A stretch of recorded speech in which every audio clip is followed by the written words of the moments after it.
Hello and welcome to the tip of the day. I'm Dr. Amy Starr with the Paws and Hooves Veterinary Hospital, Paws and Hooves Mobile Veterinary Services in San Francisco Stables, and we are helping El Paso help their pets. So this week is National Dog Bite Prevention Week.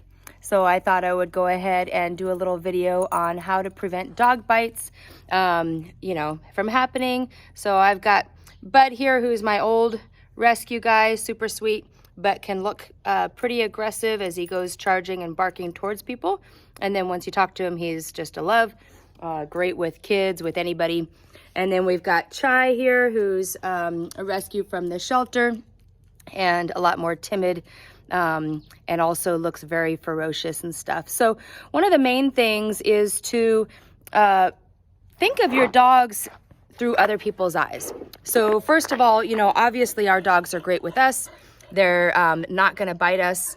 We're typically the alpha dog in the pack and stuff like that. And so we need to kind of think outside the box and think of how are they going to react to other people and how do other people react to them?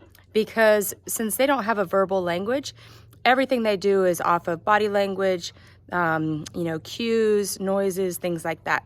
And so first of all, if you're taking your pet to a vet, where a lot of bites happen, if you have any concerns at all, ask the vet to muzzle your dog, because it's better to be safe and not have your dog be put through a quarantine or something for something that could have been prevented. We try to handle the pets with as much care and calmness and gentleness as possible to prevent things like that from happening. But sometimes pets just snap, they get to a threshold of us doing stuff with them and they decide that's enough and back off. And that's their way of communicating with us.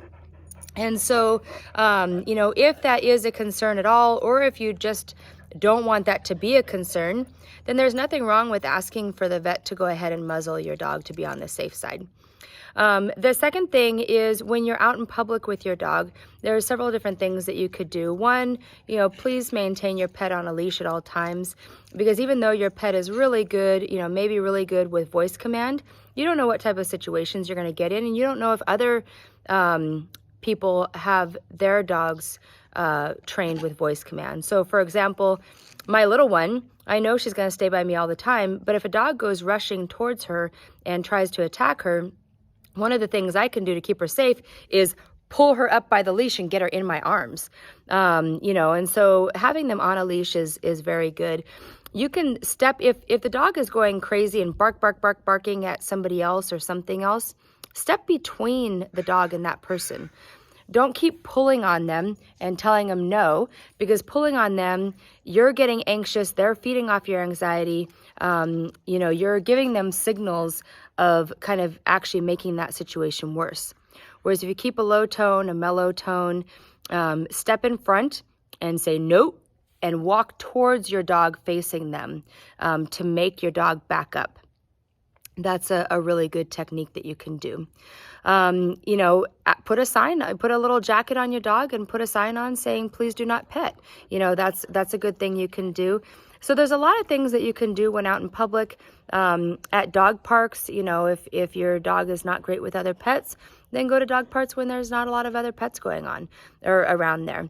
So there's lots of different things that you can do to prevent dog bites. Obviously in our field, it's something that's extremely common, unfortunately, and can be extremely dangerous. There's a lot of infections. My little one wants to get in on the business now. There's a lot of infections that can be very serious and even life-threatening that we don't even think about.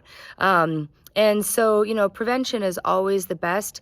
Take your dog to a trainer. And I don't mean just, the puppy classes that you would take at PetSmart, but actually get a trainer. If you have any questions about training, we have a list of local trainers in El Paso that are very good, that will work with your pet on different things. If you know that they have a high prey drive, always carry a ball or something with them and have them, chewing on the ball or playing with the ball to keep them distracted. I could go on and on, but there's lots of different suggestions. So main thing is work with a trainer, keep an eye on your pet, know your pet and know how your pet reacts to others, not to you, because how they react to you is totally separate from the situation. and have a great relationship with them and socialize them young. Pets learn to be afraid of others around 2 to 4 months. And so we want to socialize them with keeping them safe away from parvo, but socializing them in safe environments as much as possible so that they learn how to socialize and learn those cues. And if you have any questions, let us know. Thank you.